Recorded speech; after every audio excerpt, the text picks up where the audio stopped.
Welcome back to the podcast where we talk about all things student life. Today, we're diving into a super important topic. As always, I'm Najwarina Ilmi. And I'm Erina, so excited to just hang out and talk with you all about campus life and everything we go through as students. So, in today's episode, we're talking about something really cool.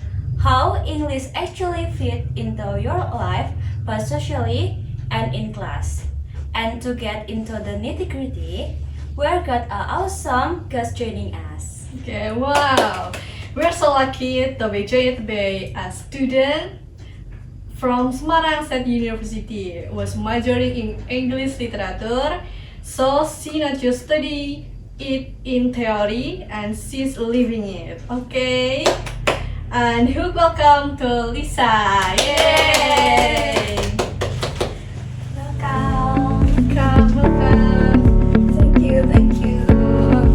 Oh my god, thank you so much for having me today on your podcast episode. Okay. We're stoked you're here. So for everyone, we're gonna break down how English skill can actually change the game. We're talking everything from reading, research, journal to just feeling more confident or making new friends. Okay, Lisa, hi, how are you today? I'm very good today. How about you? How about Okay, you? I'm good. Fine and good. Thank you for coming and for being part of our conversation today. My pleasure. Now we've got you here, Lisa. We've got to ask a few things before we got to the heart of today's talk. So, what first sparked your interest in English? Like, was there a specific moment that made you choose it? Okay, thank you. That's such a great question.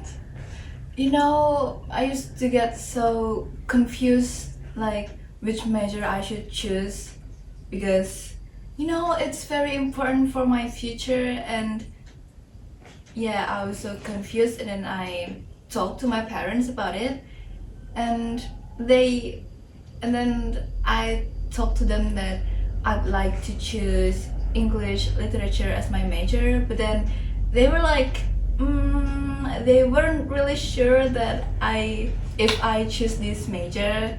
And we had so intense, deep and serious conversation and then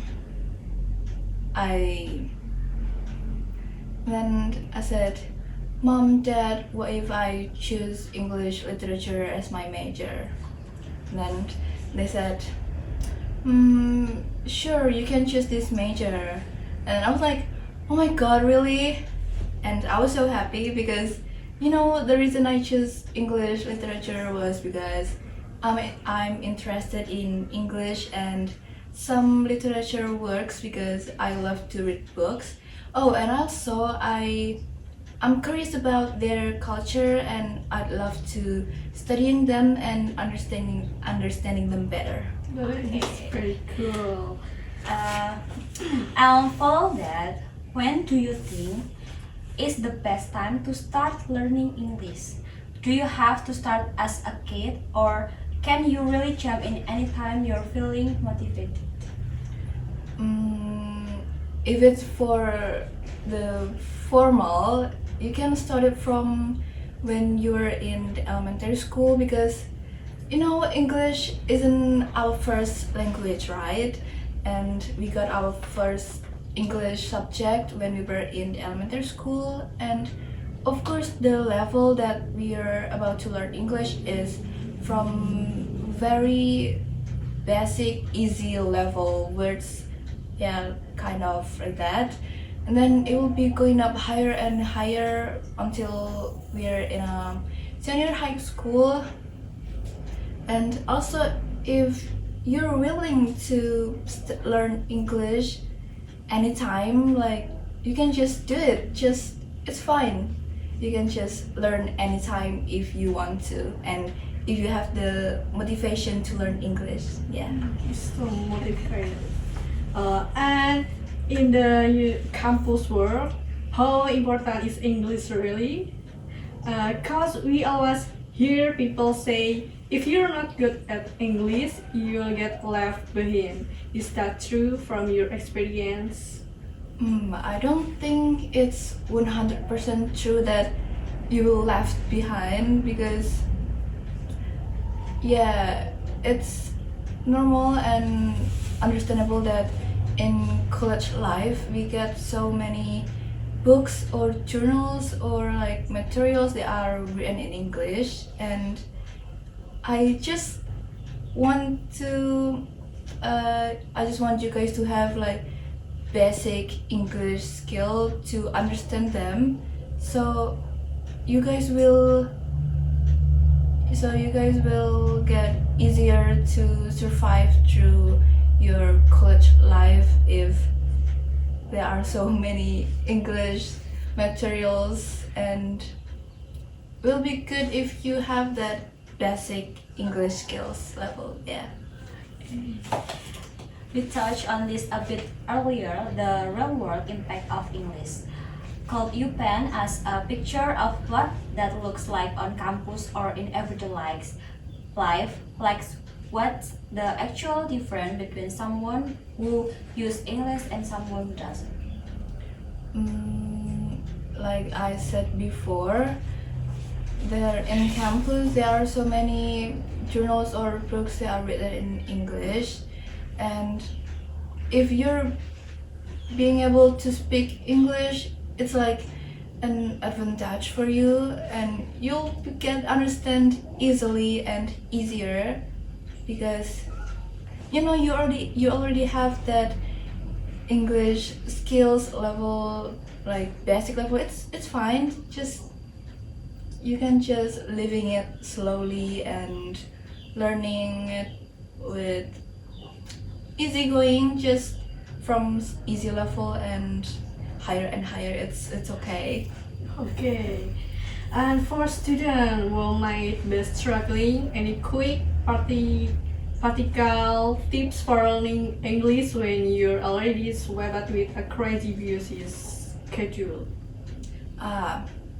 I think you can start by learning in like from listening to English music, because you know there are so many English music just came in playing in and out, like it's like in our daily life. So by that you can just start to listening them and try to understand the vocabularies, and you can improve your skills from that. Aside from listening to music, you can just watch like Western movies and like or cinema, like cinema, or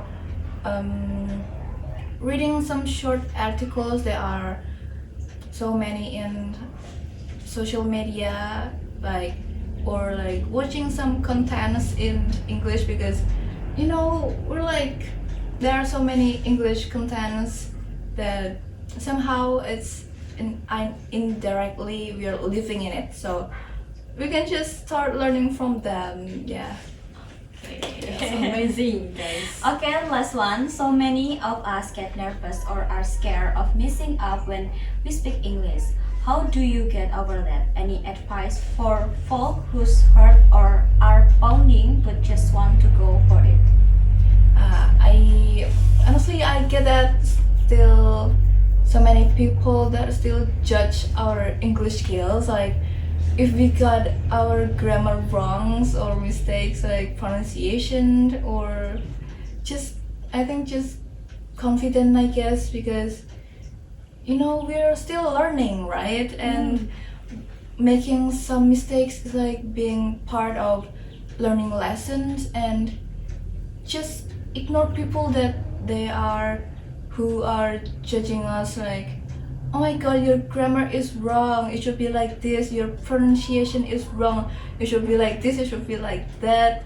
You know, people who are judging our English skills is like they are not cool. Just be confident and ignore them. Okay, that's Super insightful. Thank you so much, Lisa, for Yes. sharing all of that with you, your personal journey and all the practical advice. It was really interesting to get your perspective on how English is used in daily and in campus. Okay. Absolutely. And for all of you listening, we hope this episode give you deeper understanding of why English matter and how you can weave it into your own student life. We hope it's useful for any of you who want to start or continue learning English. So this is the video. Thanks for watching. And see you in the next podcast, guys.